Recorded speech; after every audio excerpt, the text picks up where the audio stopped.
Bonjour à tous. En ce 6 avril 2018, le jour le plus important pour la Maison d'Isieux, comme vous le savez tous, le jour de la RAF, des 44 enfants et de leurs 7 éducateurs qui étaient encore présents dans la maison. Je vais laisser la parole au président Thierry Philippe, qui va faire le seul discours de la commémoration, puisque toute la cérémonie sera ensuite portée par les élèves du collège Sabine Zlatin à Belay et du lycée du Bugey, également à Belay.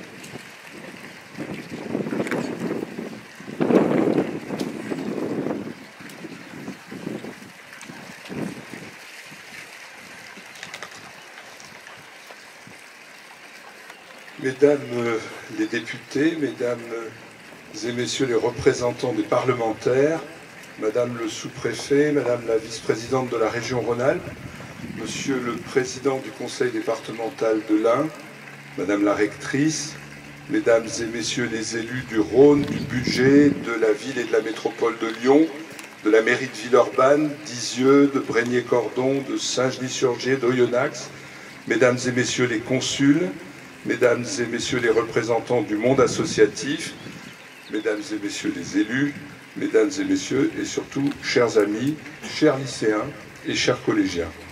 Merci d'être là en ce jour de Pessah, qui est la fête de la Pâque juive, car nous sommes tous là ce matin, en ce jour du 6 avril, parce qu'il y a 74 ans, des hommes armés sont venus de loin depuis Lyon, dans ce village perdu au flanc des montagnes. Les enfants de la colonie déjeunaient bruyamment en ce jour de vacances et ils n'ont pas entendu l'arrivée des camions allemands. Seul Léon Reifmann a pu s'échapper. 2 mois exactement avant le débarquement en Normandie, 44 enfants et 7 de leurs accompagnateurs sont arrêtés avec brutalité. Ils partent en chantant « Vous n'aurez pas l'Alsace et la Lorraine ». Ils arrivent au réfectoire de la prison de Montluc avant de partir pour Drancy et pour les chambres à gaz, certains dans le même convoi que la jeune Simone Veil. Isieux, le seul crime reproché à ces enfants, pour certains d'entre eux orphelins et de leur éducateur, était d'être juifs. Isieux est donc un symbole. Le symbole de la barbarie, mais aussi le symbole de la justice et de la mémoire. Dans le cadre des commémorations du 30e anniversaire du procès de Klaus Barbie, une journée spéciale de rencontres et d'échanges a été organisée au Mémorial le dimanche 14 mai 2017. Nous avons à cette occasion pu écouter 3 grands juristes qui nous parlaient de Nuremberg, qui a établi le crime contre l'humanité. Puis avec Eichmann et Barbie, nous avons parlé de la mémoire retrouvée, de la recherche et du jugement des criminels nazis, et bien sûr des enfants d'Isieux au cœur du procès de Klaus Barbie. Avec les témoignages de Beit et Serge Klarsfeld, d'Alain Jakubowice, d'Henri Alexander, du professeur Jacques Védry et de Samuel Pintel. Isieux, c'est donc le crime, c'est la mémoire, mais c'est aussi la justice. Notre objectif, puisque justice est faite, c'est aujourd'hui la mémoire dans le présent. Si la Shoah constitue un phénomène unique dans l'histoire de l'humanité, le présent du racisme, de l'antisémitisme, du rejet de l'autre, de la haine, ne sont l'apanage d'aucune époque, d'aucune culture, d'aucun peuple. Ils menacent à des degrés divers, sous des formes variées, au quotidien, partout, toujours, aujourd'hui, maintenant, et des événements récents nous l'ont rappelé. L'enseignement de la Shoah n'est pas un vaccin contre l'antisémitisme, ni contre les dérives totalitaires, mais il peut aider à forger la conscience de chacun et de chacune. Il doit faire réfléchir sur ce que furent les mécanismes et les conséquences de cette histoire dramatique. Nous sommes conscients du climat d'antisémitisme qui existe dans certains milieux. Et notre credo ici à Isieux, c'est que le plus grand hommage que l'on puisse rendre aux victimes des crimes passés, c'est d'être actif dans le présent.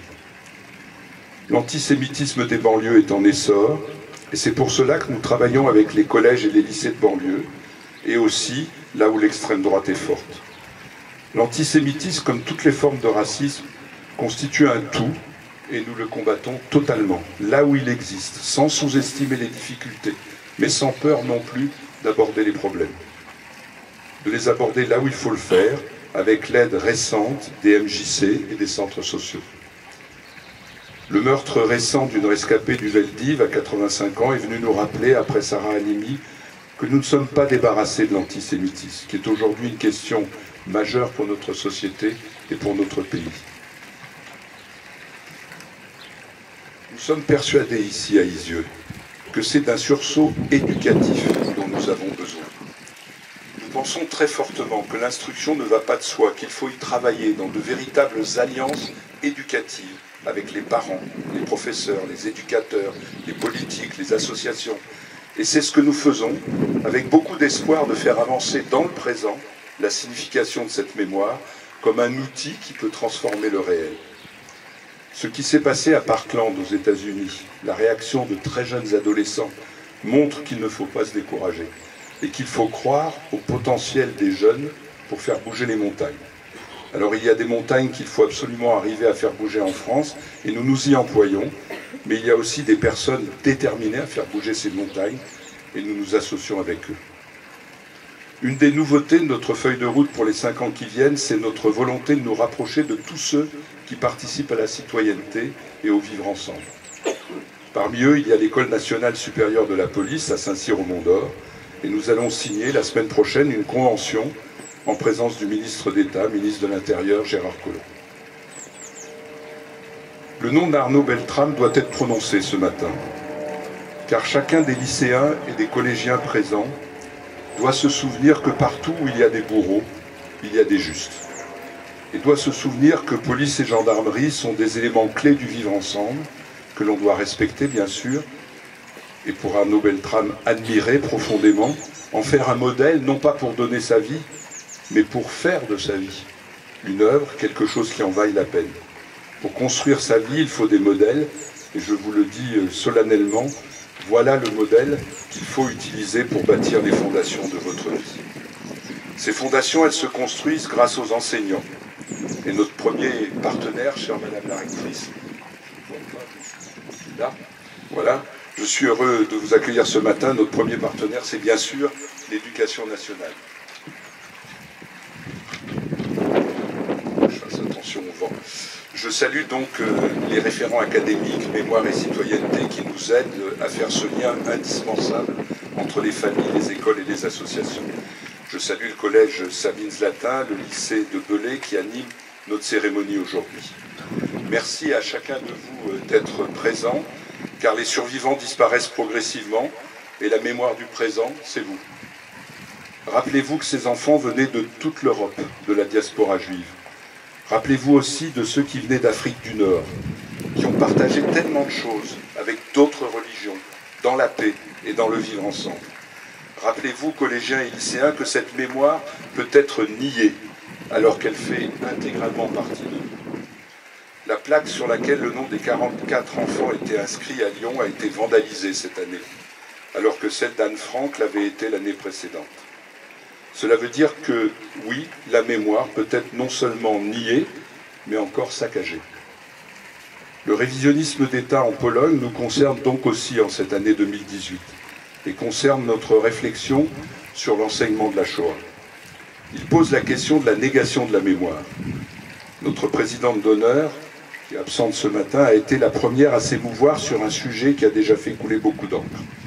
Je vais lui emprunter une partie de la fin de mon message, car nous sommes dans l'actualité du présent, et il faut, je crois, regarder tous avec attention ce qui se passe en Pologne, ne serait-ce que pour partager la douleur, la déception, l'amertume de tous ceux très nombreux qui, en Pologne, ont œuvré et œuvrent encore pour reconstruire et pour s'opposer à l'antisémitisme.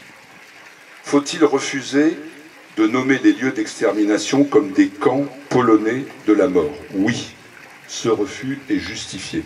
Les camps furent édifiés ou transformés par les envahisseurs nazis. Oui, une large part des Polonais ont été victimes de la répression politique, résistants, ouvriers, enfermés dans des camps, déportés en Allemagne. 6 millions de Polonais, dont 3 millions de Juifs, sont morts entre 1940 et 1945. Oui, des Polonais ont fait preuve de compassion et ont sauvé des Juifs. D'ailleurs, le nombre de justes y est plus important que nulle part ailleurs, Mais n'oublions pas que le nombre de juifs polonais l'était aussi. La majorité des juifs exterminés à Auschwitz étaient polonais, et oui, le gouvernement polonais en exil a parlé depuis Londres haut et fort en faveur des juifs, et la résistance polonaise a été héroïque avec un courage qu'il faut reconnaître. Il n'empêche, exaction, délation, participation à l'extermination ont été aussi le fait de Polonais marqués par un antisémitisme religieux. Ceci contre une population juive qui était installée depuis longtemps, eux-mêmes polonais, au sens plein du terme, malgré les épisodes récurrents de pogroms et de dépossession. Polonais attachés à une terre où ils avaient trouvé refuge. Donc non, les Polonais ne constituent pas en totalité un peuple de victimes ou de héros, comme l'édicte l'entreprise en cours, marquée de sanctions pénales.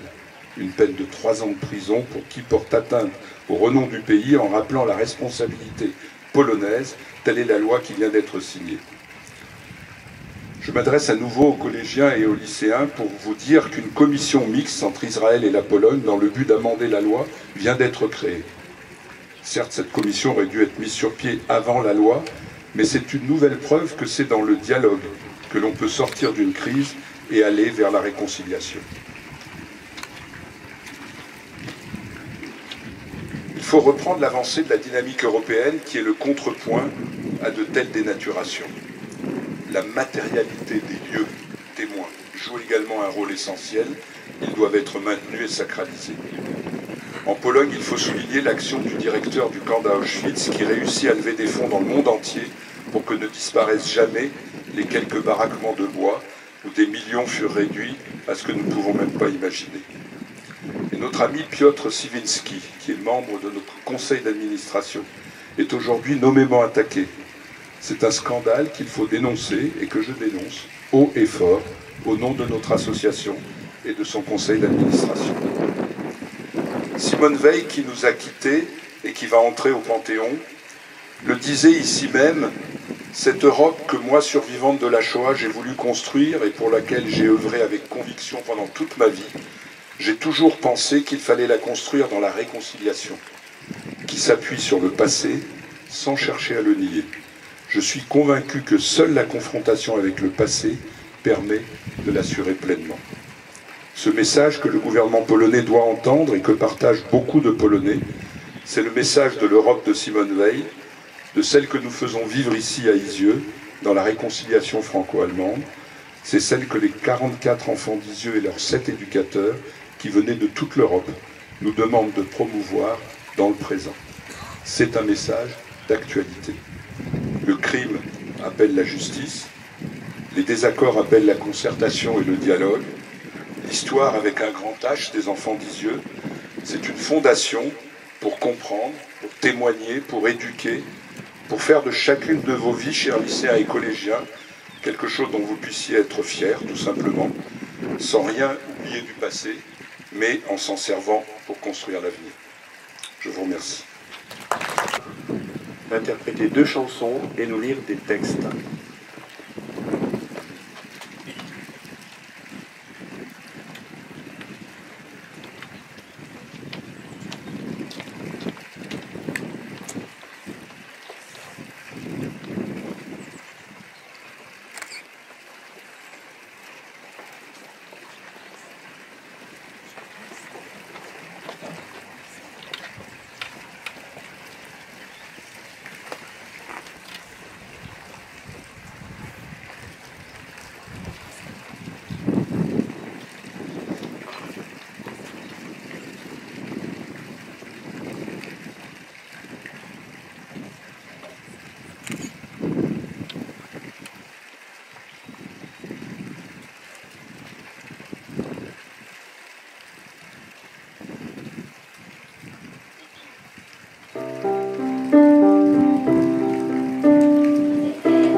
Le conseil départemental a décidé de donner au nouveau collège de Belay, à notre collège, le nom de Sabine Zlatin.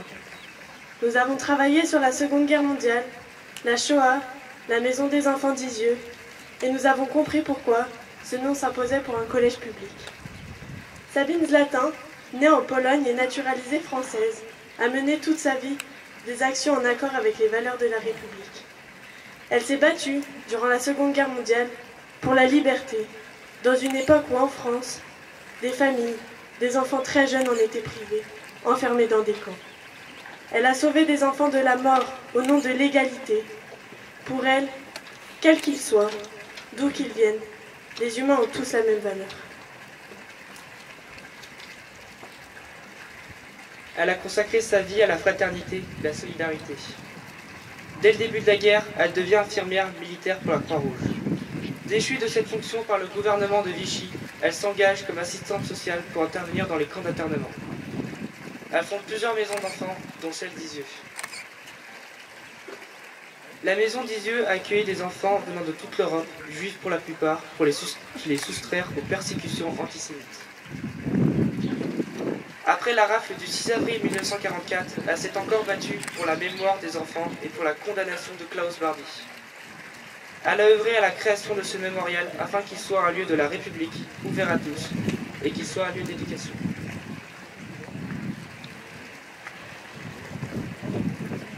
Extrait de discours de Sabine Zlatan. Tout être humain est porteur d'un nom propre et a droit au respect de ce nom. C'est ce qui l'intègre à la société humaine. C'est ce qui lui permet de parler, de dire à la première personne « je ». Tout ce qui met en péril cette nomination met en jeu une logique meurtrière. En remplaçant un nom propre par un qualificatif, on constitue une catégorie. Juif, noir, homosexuel, arabe, fou. C'est cela que le musée mémorial des enfants d'Isieux veut dénoncer et prévenir. En réintégrant cette colonie d'enfants juifs dans la multitude et la diversité des enfants, je rappelle ce devoir premier face à tout enfant. Le nommer par son nom, celui qui lui a été donné, celui qu'il peut transmettre et lui conférer ainsi la parole.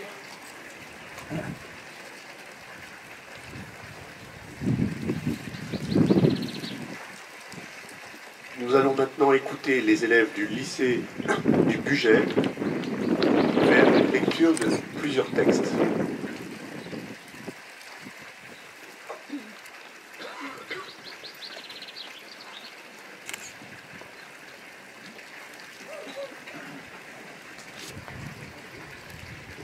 « 6 avril 1944. Jour terrible dans l'histoire de la colonie d'Isieux. Jour terrible dans l'histoire de tous les hommes. Date sombre et douloureuse, que nous refusons pourtant d'oublier. 6 avril 1944. Des enfants, 44 enfants innocents, entre 5 et 17 ans, ont été raflés avec leurs 7 éducateurs pour être exterminés. Nous sommes là, aujourd'hui, pour ne pas les oublier, pour que la flamme du souvenir continue de résister à l'obscurité de l'ignorance. Nous sommes là, aujourd'hui, parce que nous refusons qu'ils soient déportés une deuxième fois dans les terres de l'oubli et de l'indifférence. Au lycée, cette année, nous avons appris et compris que la mémoire est une victoire sur les bourreaux, une victoire contre l'idéologie nazie, une victoire sur toutes les idéologies de l'intolérance. Nous nous souvenons pour que l'humanité l'emporte sur la barbarie, pour que les 44 enfants et leurs éducateurs échappent au néant, pour que les acteurs et les partisans de la solution finale perdent la guerre. Nous nous souvenons pour mettre les enfants et leurs éducateurs à l'abri, tout au fond de nous, dans nos cœurs. Nous sommes là, aujourd'hui, pour écouter aussi ce message que nous délivre cette mémoire.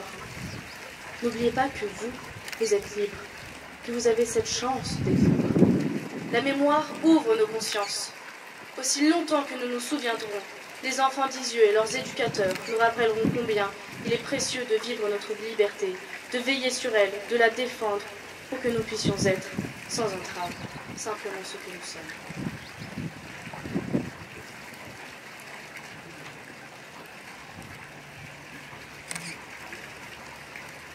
Je porte en ma mémoire ce jour de cauchemar.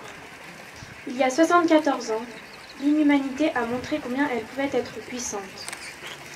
Mais je porte aussi en moi des jours de lumière. Ces jours encore heureux que les enfants, avant la guerre, vivaient avec leurs parents, dans la douceur des caresses, des baisers, d'un papa ou d'une maman.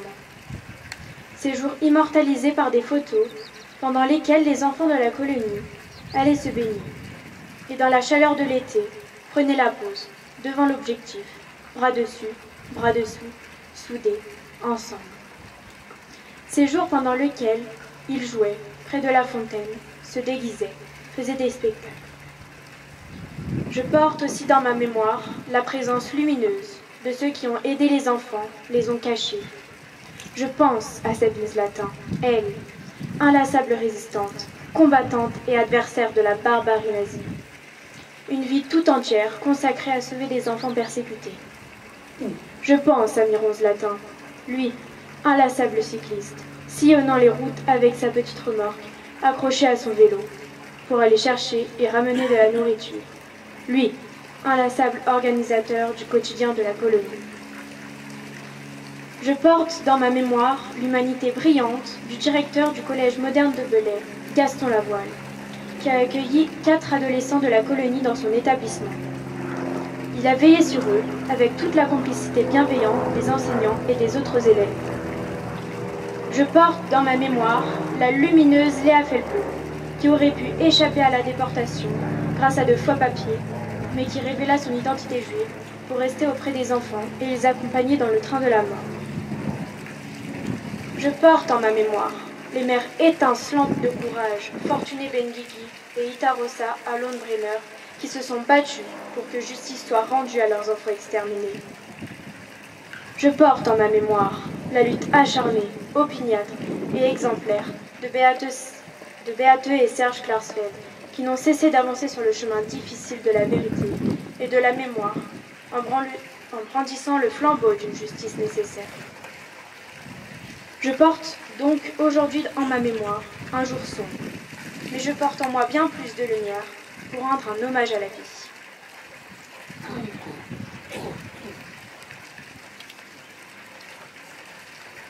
Aujourd'hui, nous avons l'occasion, en ce jour de commémoration, de nous souvenir ensemble.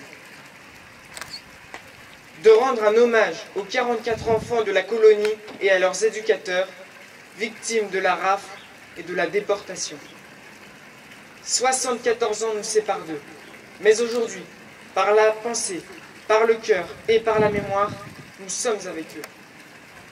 Aujourd'hui, pour nous, adolescents et lycéens, il est important de ressentir ce lien avec les victimes. Ce lien, une femme d'exception l'a maintenu au péril de sa vie. Léa Feldblum, une éducatrice de la colonie, avait de faux papiers. Elle aurait pu échapper à la déportation, mais elle a fait un autre choix. Le choix de rester auprès des enfants et de partir avec eux dans le train de l'enfer. À Drancy, elle a révélé son identité juive, celle qui l'a condamnée au camp. Celle qui lui permettait surtout de ne pas abandonner les enfants. Elle est revenue d'Auschwitz, seule survivante de la rafle du 6 avril 1944. Et là encore, elle a continué de maintenir ce lien avec les enfants. Elle a continué de se battre pour eux, pour leur mémoire. Elle a témoigné contre Klaus Barbie. Alors oui, nous comprenons qu'il est important de nous inspirer de Léa Feldblum, de maintenir à notre tour par la mémoire et la conscience ce lien avec les enfants. Aujourd'hui, nous savons, à l'exemple de Léa Feldblum, que l'amour peut triompher de la peur.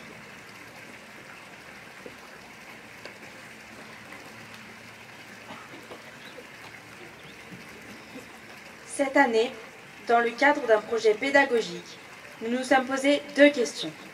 Qu'est-ce qu'un héros et pourquoi avons-nous besoin de figures héroïques? À la première question, nous avons d'abord répondu. Un héros, c'est un surhomme, comme la mythologie ou la fiction peuvent en créer. Un costume, des pouvoirs surnaturels, un sens du sacrifice, des exploits extraordinaires, un courage qui résiste à toute épreuve, une force exceptionnelle, voilà ses attributs. Et puis, nous sommes allés sur d'autres chemins de la réflexion. Et nous avons exploré l'histoire des enfants d'issus. Nous avons découvert des hommes et des femmes bien réels, sans pouvoir surnaturel, sans force miraculeuse. Des hommes et des femmes, certains restés dans l'ombre, qui ont contribué de tout leur courage, de toute leur bienveillance, de toute leur humanité, à apporter du réconfort, de la douceur, de la sérénité, de la sécurité aux enfants de la colonie. Des hommes et des femmes qui ont travaillé de toute leur force à mettre en lumière la mémoire des enfants et qui se sont battus pour que justice leur soit rendue. Que leurs noms résonnent aujourd'hui pour nous comme des exemples d'héroïsme. Sabine Zlatin, Miron Zlatin, Léa Feldblum, Itarossa Alon-Brenner, Fortuné Benguigui, Gaston Lavoile, Serge Klarsfeld, Beate Klarsfeld. Pourquoi avons-nous besoin de ces modèles d'héroïsme? Parce qu'ils nous montrent que l'héroïsme se loge dans l'humanité de chacun d'entre nous, que nous portons tous en nous ce potentiel d'humanité. Ils nous aident à prendre confiance en nous, à ne pas nous résigner devant la cruauté du monde. L'homme est capable du pire, mais il est capable du meilleur. Nous savons, grâce à eux, que nous pouvons être capables du meilleur.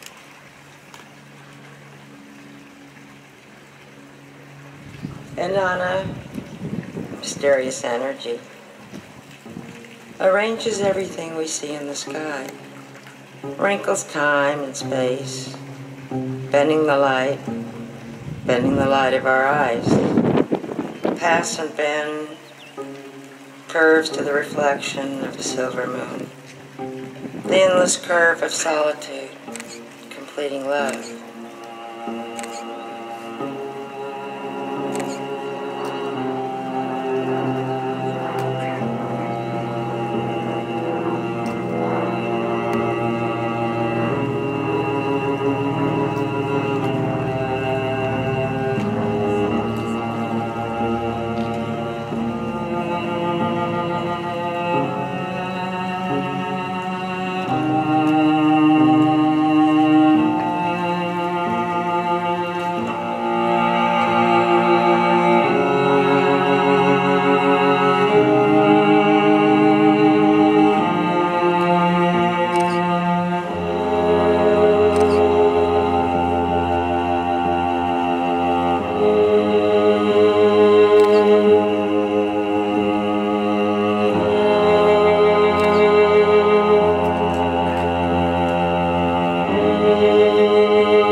Merci aux danseuses du groupe Féminitude qui a travaillé la chorégraphie de Abdou Ngom de la compagnie stylistique.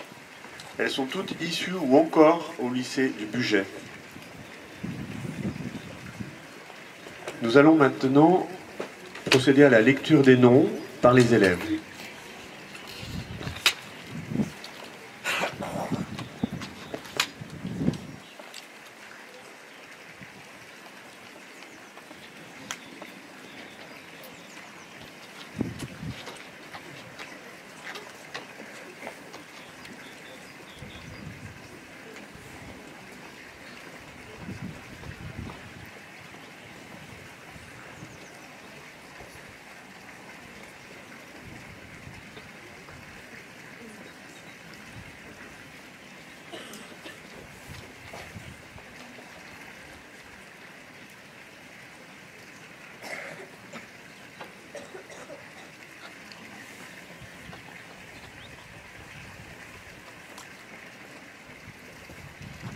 Sami Adelsheimer, 5 ans.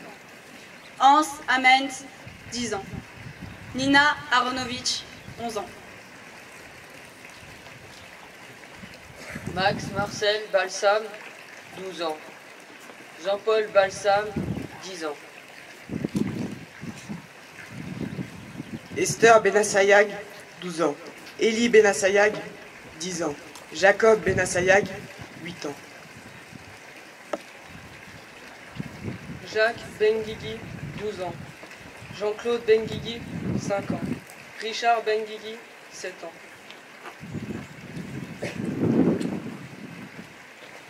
Barouk Raoul Bentitou, 12 ans.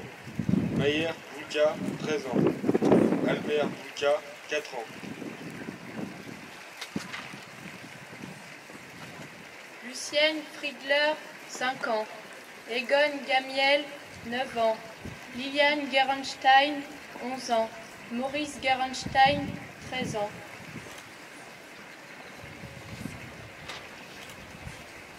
Henri Shane Goldberg, 13 ans. Joseph Goldberg, 12 ans. Claudine Alonbrenner, 5 ans. Mina Alonbrenner, 8 ans. Georgie Alperne, 8 ans. Arnold Hirsch, 17 ans. Isidore Karchman, 10 ans.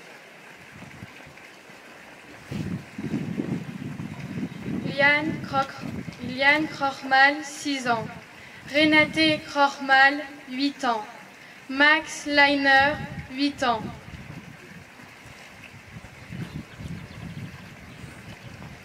Claude Levan Reifman, 10 ans. Fritz Lobman, 15 ans. Alice Jacqueline Lousgart, 10 ans. Marcel Mermenstein, 7 ans. Paula Mermenstein, 10 ans. Théodore Reiss, 16 ans.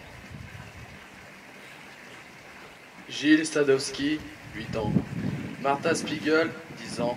Senta Spiegel, 9 ans. Sigmund Springer, 8 ans. Sarah Schulklapper, 11 ans. Hermann Tettelbaum, 10 ans. Max Tettelbaum, 12 ans. Charles Weltner, 9 ans. Otto Wertheimer, 12 ans. Émile Zuckerberg, 5 ans. Lucie Feiger, 49 ans. Mina Friedler, 32 ans. Sarah Levent Reifman, 36 ans. Eva Reifman, 61 ans.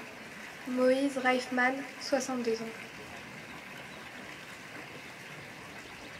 Méron Zlatin, 39 ans. Léa Feldblum, 25 ans, seule survivante.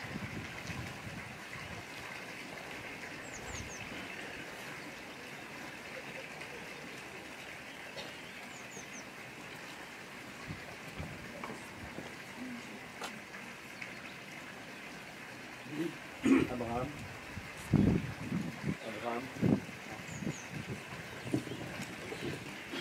Nous allons réciter le Kaddish.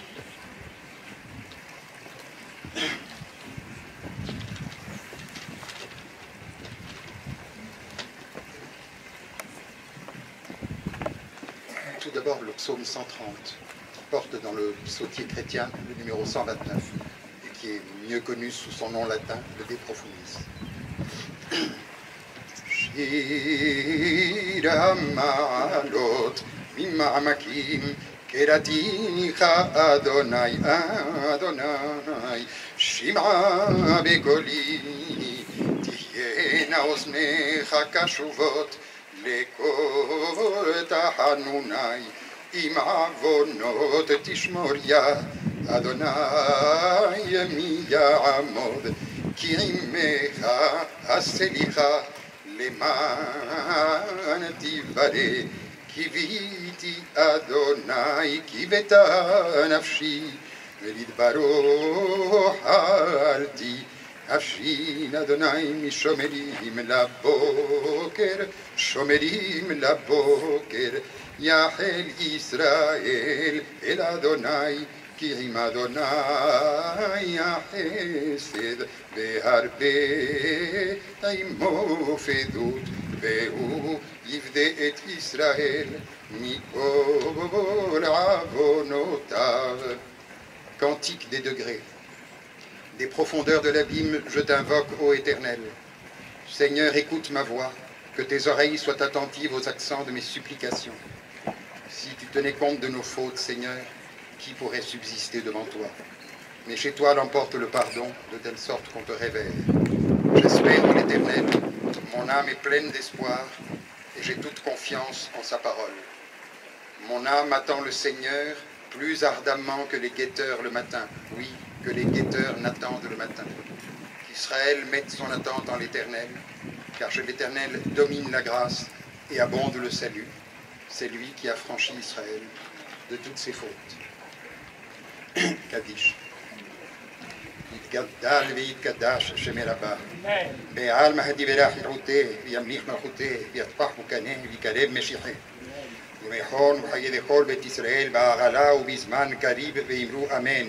יהא שמי רבה, מברך לעלם על מעלמיה, יתברא וישתבח, ויתפאר, ויתרומם, ויתנשא, ויתהדר, ויתהלה, ויתהלל. שמי הווה קודשה וליכו, להנה מכל תחתה, שילתה, תשלחתה ונחמתה. דאמינן בעלמה, ואמרו אמן. יהא שלם רבה משמיה, חיים ושבע, ישועה ושזבה ורפואה וגאולה וסליחה וכפרה ורבע והצלה. לנו כל עמו ישראל, ואמרו אמן. עושה שלום בברומיו, ברחמיו, הוא יעשה שלום עלינו ועל כל עמו ישראל, ואמרו אמן.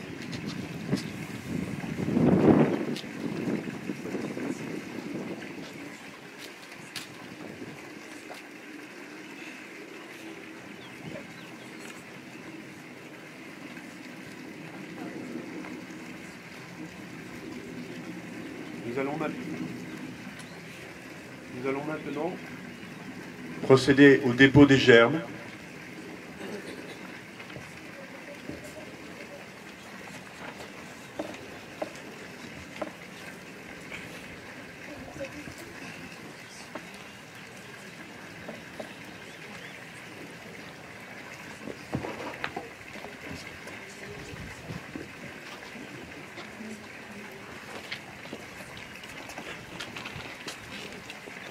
Tout d'abord, la gerbe déposée par Madame Michèle Hertmann et Monsieur Alexandre Seban pour Alice Jacqueline Lusgart.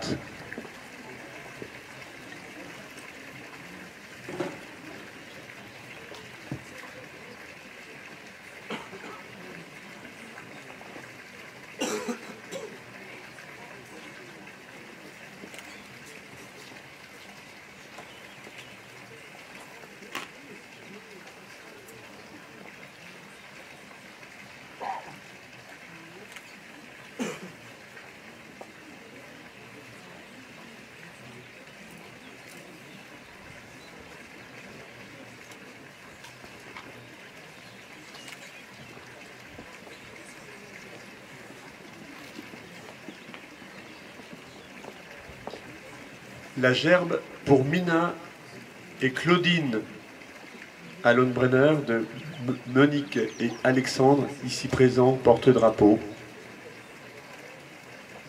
qui sera déposé également par Monsieur Alexandre Seban.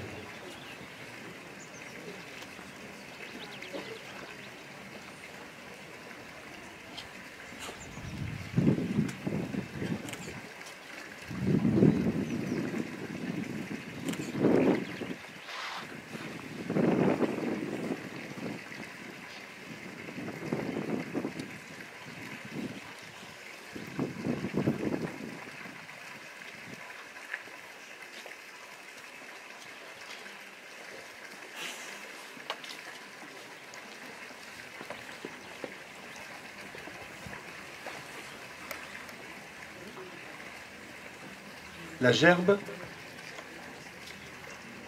déposée pour les anciens d'Isieux. Pardon. La gerbe pour les enfants d'Isieux, au nom des anciens, déposée par Roger Volman et Edmond Adler.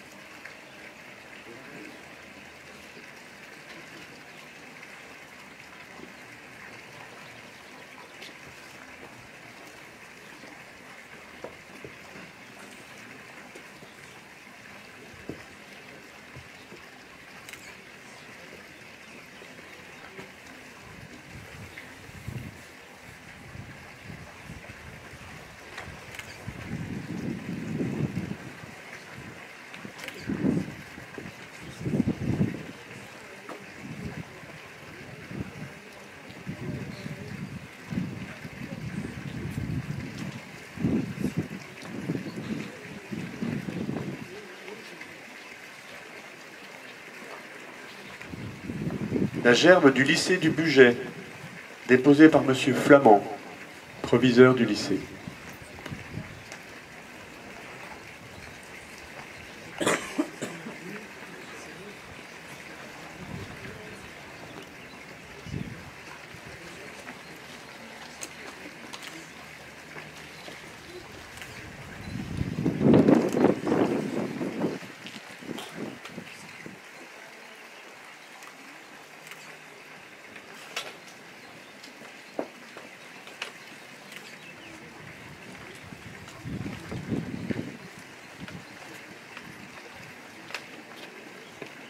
La gerbe du collège Sabines-Latin, à Belay, déposée par Madame Manet, principale du collège.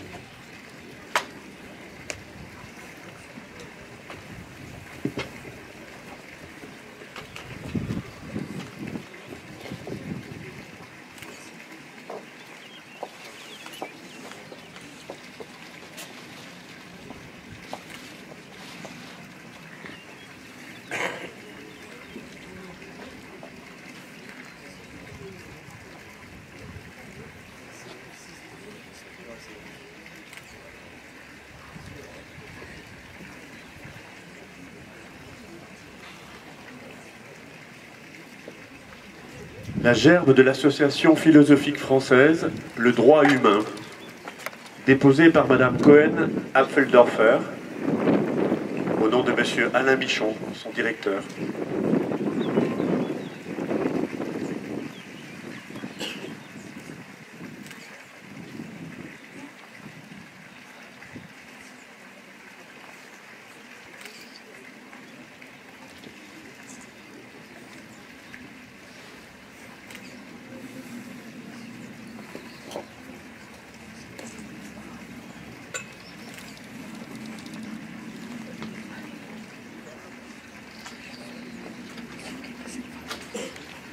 La gerbe de l'association L'Enfant et la Shoah, Yad Layeled France, déposée par des élèves du collège et lycée de Belay.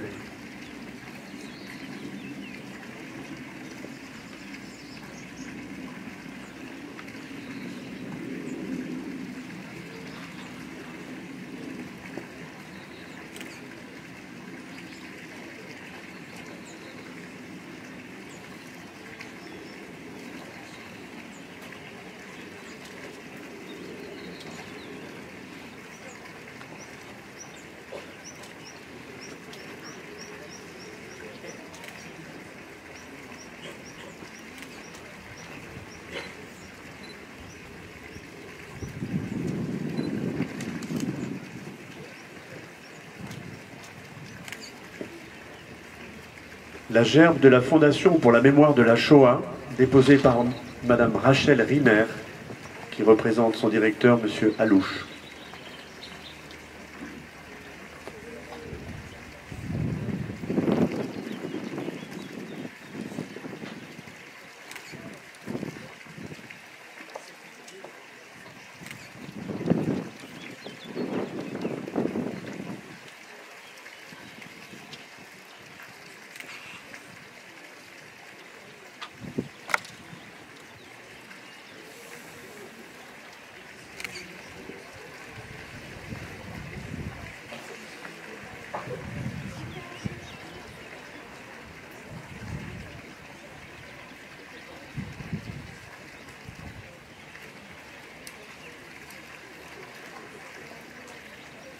la gerbe de la LICRA,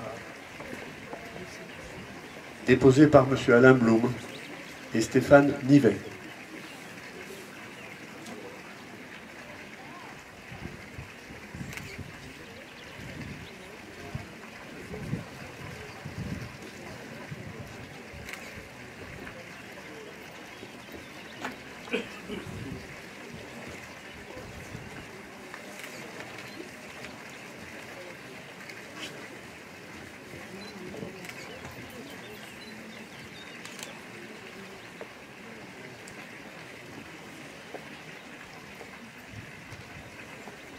La gerbe de la Maison d'Isieux, déposée par son président, Thierry Philippe.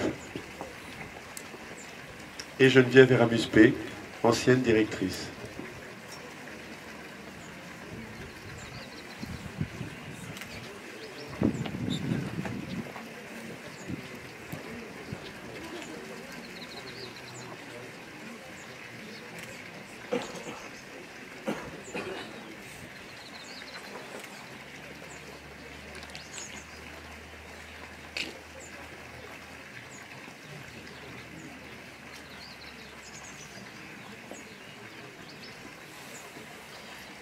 La gerbe du consulat général de Pologne à Lyon, déposée par Madame Johanna Kozinska-Fribes, consul.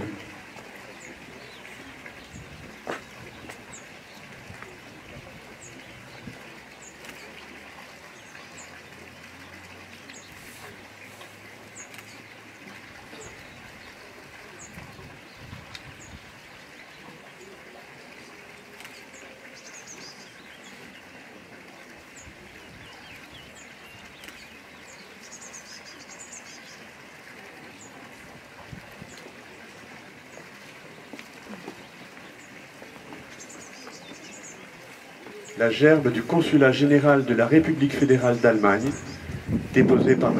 Max Maldacker, consul général.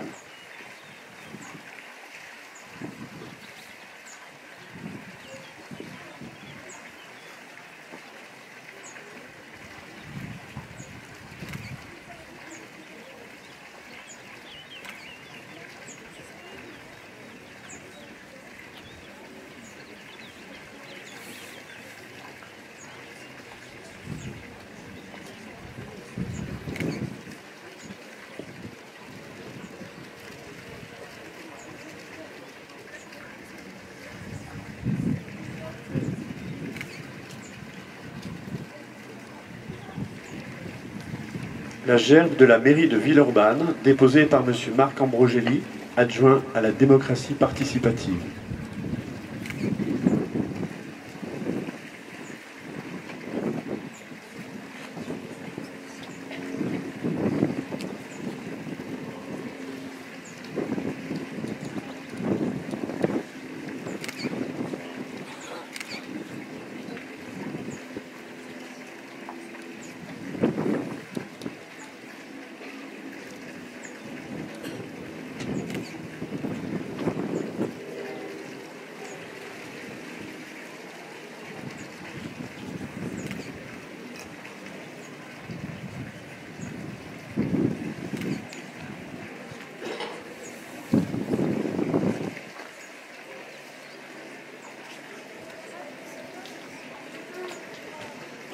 La gerbe de M. Georges Kepenekian, maire de Lyon, déposée par M. Jean-Dominique Durand, adjoint au patrimoine, mémoire et aux anciens combattants.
La gerbe de la mairie d'Oyonnax, déposée par Madame Françoise Collet-Desmaries, adjointe à la culture.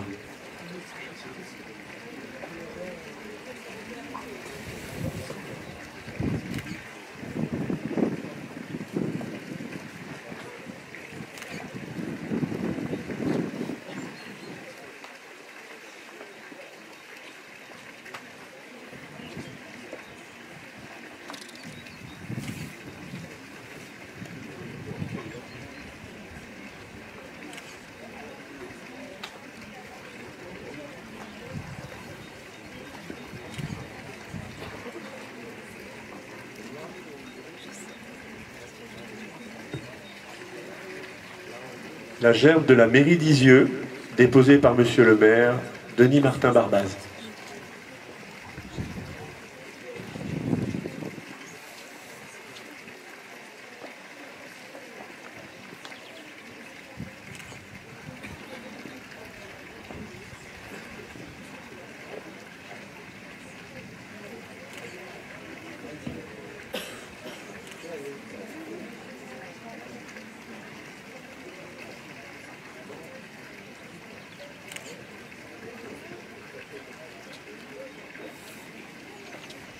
La gerbe de la métropole de Lyon, déposée par Monsieur Patrick Véron, conseiller membre de la commission permanente.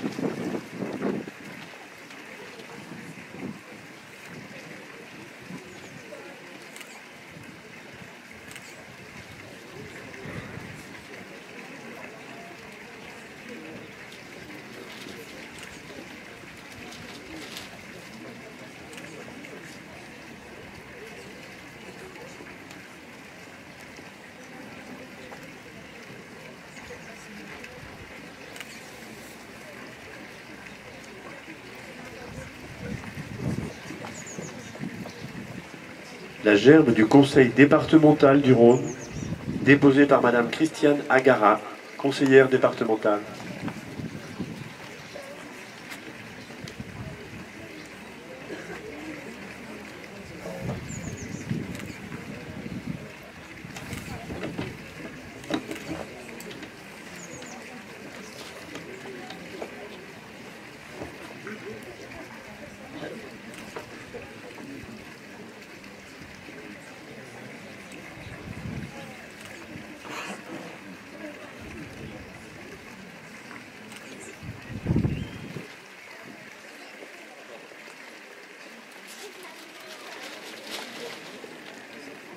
La gerbe du conseil départemental de l'Ain, déposée par Monsieur le Président Jean de Guéry.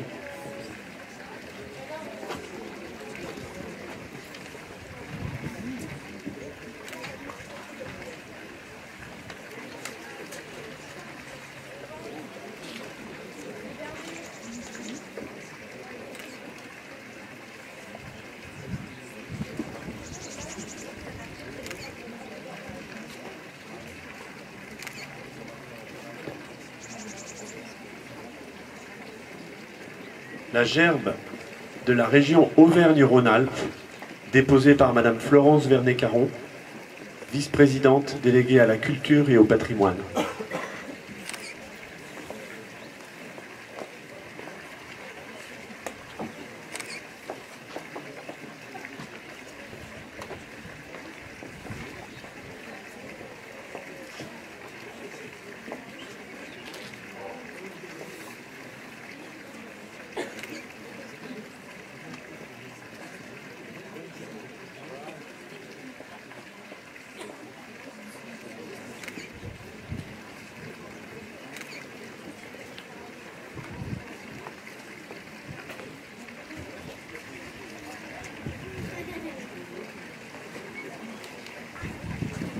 La gerbe des parlementaires de l'Isère, déposée par le représentant de Madame la députée Élodie Jacquier-Laforge.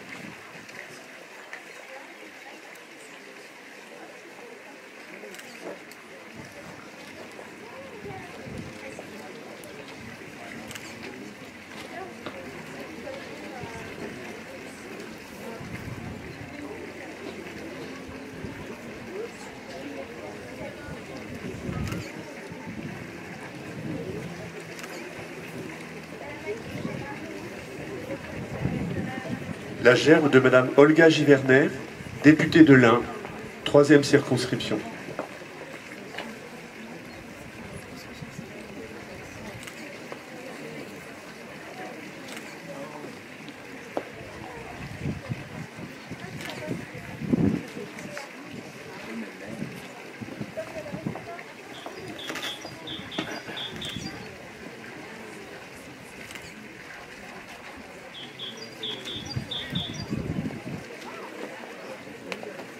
Gerbe de la préfecture de l'Ain, déposée par Madame Pascale Prévéraud, sous-préfète de Belay.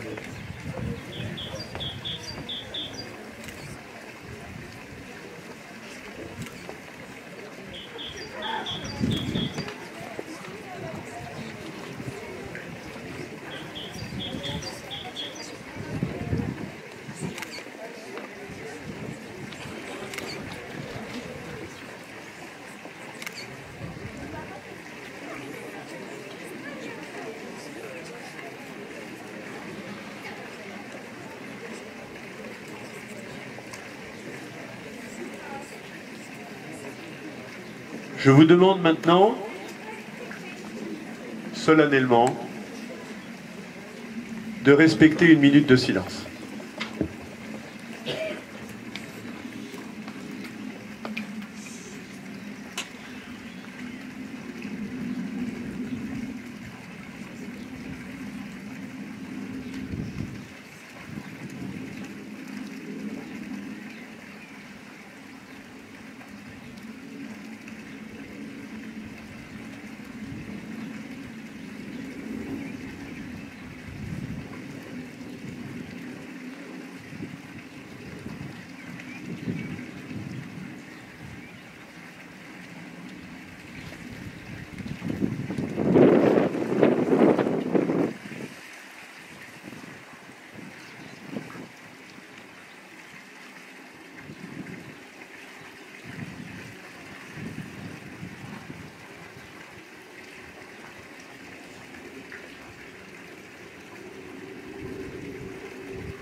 Je vous remercie. La cérémonie est terminée. Pour ceux qui souhaiteraient visiter l'exposition, il est possible d'aller chercher une contre-marque avant 13 h, donc ça vous laisse assez peu de temps, mais vous pouvez le faire pour visiter gratuitement cet après-midi le mémorial. Merci à tous ceux qui ont œuvré à la réalisation de cette commémoration, les professeurs, les élèves et l'équipe d'Isieux, bien sûr.